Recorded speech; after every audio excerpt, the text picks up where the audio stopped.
Hi! In this video, I'm going to introduce you to my favorite meat substitute, shiitake mushroom. I believe many people have heard about it, but not sure how to use it for cooking. Alright, let's dive into it. Dried shiitake mushrooms are a popular and versatile ingredient, especially in East and Southeast Asian cuisines. They are sold in different sizes and thickness, but most importantly, they are fragrant and in good condition. I usually smell it first before purchase. That's why I like to go to my subscribed shop, which allowed me to do it. Otherwise, I need to choose them by looking at their gills. If they are clean, bright yellowish, they are usually good in quality. Yellow is okay. Light brown is not very okay, but still can be used. Dark brown is not good already. The drying process of shiitake mushrooms significantly concentrates the umami flavor and fragrance, making them into much more effective than fresh shiitake. They have a rich, meaty, and often slightly smoky taste. They can be used in countless dishes, like for example in my cooking, soups, broths, stir-fry, onigiri, and I even directly enjoy it as a side dish. Their soaking liquid, often called shiitake dashi broth, is a powerful vegetarian or vegan broth base. So today, I'm sharing with you the detail with step-by-step instructions on how to dehydrate and cook them nicely. Please stay till the end of the video so that you'll not miss any important step in between the process. Meanwhile, let's continue talking about the benefits and how versatile they can be. They add deep flavor and a meaty texture to vegetable and meat dishes. You may find them in dumplings, spring rolls, and sticky rice dishes. Shiitake mushrooms, both fresh and dried, are considered a healthy food. They are one of the few natural food sources of vitamin D. According to nutritionists, their exposure to UV light, often part of the drying process, which converts a precursor into bioavailable vitamin D2. It is a good source of minerals like copper, which is important for blood vessels and immunity, and also selenium. Contain B vitamins such as vitamin B2 and B3. They contain beta-glucans, particularly a polysaccharide called lentinan, which is studied for its potential immune boosting and anti-cancer effects. Compounds like erythadinine and sterols may help lower cholesterol levels, which is good for the heart. So in order to get its effectiveness and benefits, they must be rehydrated or reconstituted before use. This process is simple, though the best flavor is achieved with a slow soak. Rehydration typically involves soaking in cold or warm water until tender. Many experts recommend a slow soak in cold water overnight in the refrigerator to maximize the umami-boosting compound, guanylate.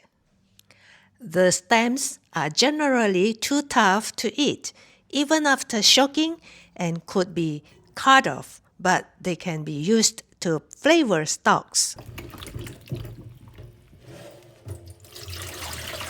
It is essential to do these few steps before you collect the soaking liquid. Rinse few times under running water to get away from the dirt, dust, or debris that come along or trapped in between the gills. It is necessary to give some rubbing on the surface and position the gills down in the soaking water. I normally rinse 3 times and then soak them in cold water. I add some vinegar to get rid of the bugs that may be trapped in the gills or to eliminate unpleasant woody smell after long storage. Let them soak for 10 to 15 minutes. After that, move them out without stirring the soaking water to avoid the debris or dirt taken along. You can see the debris or dirt at the bottom. Finally, soak them with warm or hot water to speed up the process if you are in rush. But if you don't, you can soak them in cold water and leave them stay in refrigerator overnight.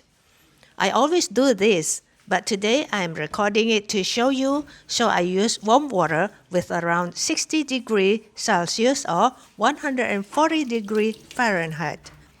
Arrange them all with the gill facing down in the water. Cover it with a flat lid to help pushing down the mushrooms so that they are completely soaked in the water. Leave them again soaking for about 20 to 30 minutes. You can use the soaking liquid, but try to filter it or discard the remaining at the bottom, which is not pure. After that, take them out again by giving every piece of mushroom a light squeeze to release water content. Arrange them in the boiling pot with the part with gills facing the base of cooking pot. Add clean water until they are all covered with water or fill up the water above them. Say 3 to 5 centimeters or 2 inches of water above the surface of the mushrooms. But I like to add a tablespoon of sugar and 2 tablespoons of light soya sauce. You may adjust the amount accordingly.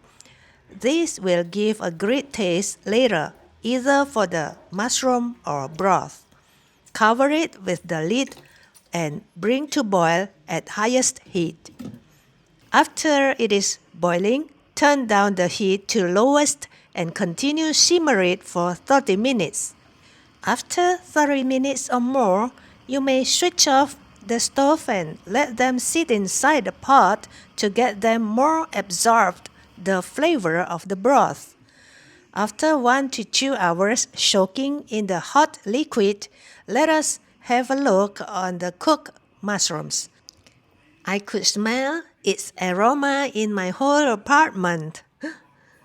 Each piece is already tender and bigger in size. Let me scoop the broth to taste.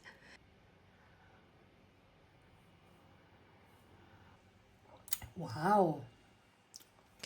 Let us remove them one by one in a glass bowl. This way is to speed up the process of getting them to cool down so that we can squeeze the excess liquid later. And this broth is the best broth for making soup or cooking gravy dish. I even drink it as my soup for dinner. I added few drops of sesame oil and pinch of white pepper powder. Wow, it tastes amazing. After the mushrooms are a little cooling, we can start squeezing them to release excess liquid. Collect the liquid as broth. Let the broth cooling down and fridge them for broth or stock. And for the mushrooms, you already can use them for cooking or just keep them in a food container and refrigerate them. You can also marinate them to your likeness. I will show you the next step tomorrow morning.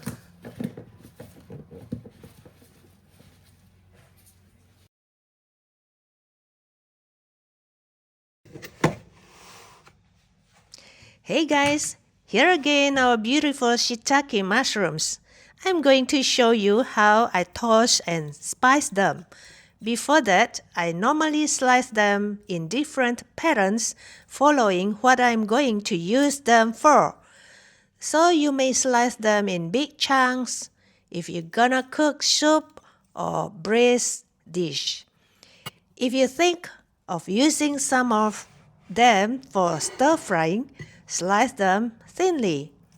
Or you want them as toppings or fillings in your fritters, you may cut them in small cubes, etc. I'm showing you how I toss and saute them with a little oil and soya sauce.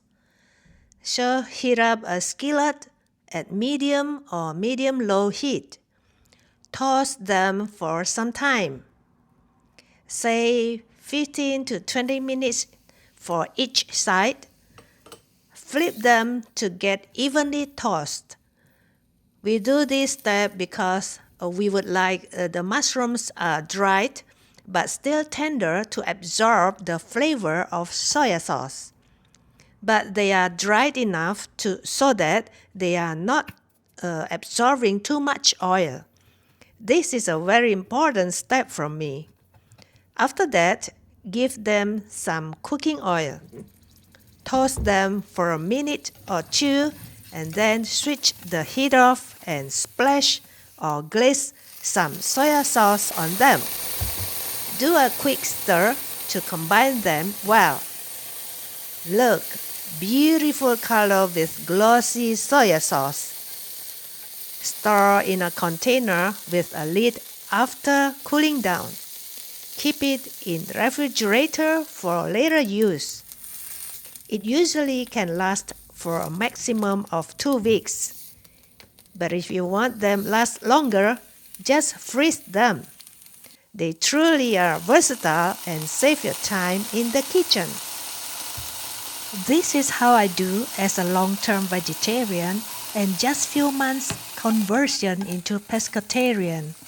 I find that it is a better way to consume this simple and natural vegan meat than to eat processed gluten meat made of flour.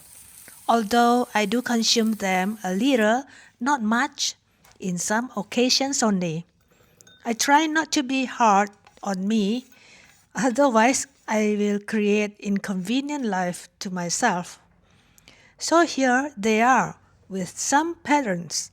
Versatile, meaty, umami, and protein-packed meat substitute. They are always in my fridge, ready-use ingredients. And for today cooking, I make some spring rolls to keep in frozen compartment. I use some strips of dehydrated shiitake mushrooms as the meat and added protein. I hope this video is informative and useful for you. Please share your thoughts about shiitake mushrooms in the comment box. If you have any better idea on how to consume it, share it with us. I would be glad if you share it to those who need to know about these amazing mushrooms. Even the meat eaters need it because this mushroom will add more flavor to their cooking and will bring the food to the next level. And thank you so much for watching. Bye.